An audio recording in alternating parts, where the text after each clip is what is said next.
Hello everyone. So చూస్తున్నారు కదా, అది మా టెర్రస్ క్యాబిన్ అనమాట. నేను దాన్ని గ్రీన్ హౌస్ కింద అయితే చేంజ్ చేద్దాం అనుకుంటున్నాను. సో ఈ క్యాబిన్ని మా తమ్ముడు కొన్ని మంత్స్ క్రితం వరకు ఒక రూమ్లో అయితే యూజ్ చేసేవాడు అనమాట. దానికోసమే సెపరేట్గా కింద ప్లైవుడ్ అదంతా చేయించుకొని డిజైన్ చేయించుకున్నాడు. కానీ దీన్ని కొన్ని మంత్స్ నుంచి యూజ్ చేయట్లేదు అనమాట, వాడికి సెపరేట్ రూమ్ రావడం వల్ల. సో దాని తర్వాత దీన్ని స్టోర్ రూమ్లో అయితే వాడేవారు.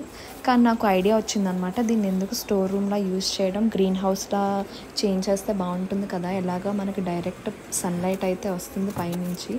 అండ్ నేను ఎప్పటి నుంచో సీడ్స్ జర్మినేషన్ కోసం ఒక ప్లేస్ అయితే వెతుక్కుందాం అనుకుంటున్నాను. లక్కీగా నాకు ఈ ఐడియా వచ్చిందనమాట. సో ఇక్కడ నేను సీడ్స్ అయితే జర్మినేట్ చేసి అవి కొంచెం మొక్కలు పెద్ద అయిన తర్వాత వాటిని తీసుకెళ్ళి నేను గార్డెన్లో అయితే గ్రో చేద్దాం అనుకుంటున్నాను. ఎందుకంటే నేను డైరెక్ట్గా గార్డెన్లో వేసినా కూడా ఇప్పుడు వర్షాకాలం కదా, సీడ్స్ అయితే చెదిరిపోతున్నాయి. సో ఇలా చేయడం వల్ల నాకైతే ఈ సీడ్స్ అనేవి మంచిగా జర్మినేట్ అవుతాయి, ఎటువంటి డిస్టర్బెన్స్ లేకుండా. అండ్ ఇక్కడ నేను లీఫీ వెజిటేబుల్స్ కూడా పెంచుదాం అనుకుంటున్నాను, ఎందుకంటే మనకి సన్లైట్ కూడా బాగా వస్తుంది కదా. సో ప్రజెంట్ ఇప్పుడు నాకు ఏం భయం లేకుండా నేనైతే అన్ని రకాల సీడ్స్ అయితే జర్మినేట్ చేసుకోగలను. మీన్వైల్ నేను అక్కడ గార్డెన్లో మొత్తం క్లీన్ చేస్తాను అనమాట. గడ్డి అవన్నీ తీసేసి నేను అక్కడైతే సాయిల్ బెడ్స్ అనేవి ప్రిపేర్ చేద్దాం అనుకుంటున్నాను. ఆ సాయిల్ బెడ్స్ ప్రిపేర్ అయిపోయిన తర్వాత ఇప్పుడు ఆల్రెడీ ఇక్కడ గ్రో అవుతున్నాయి కదా, ఈ మొక్కలు తీసుకెళ్ళి ఇంకా అక్కడ డైరెక్ట్గా నాటేస్తాను.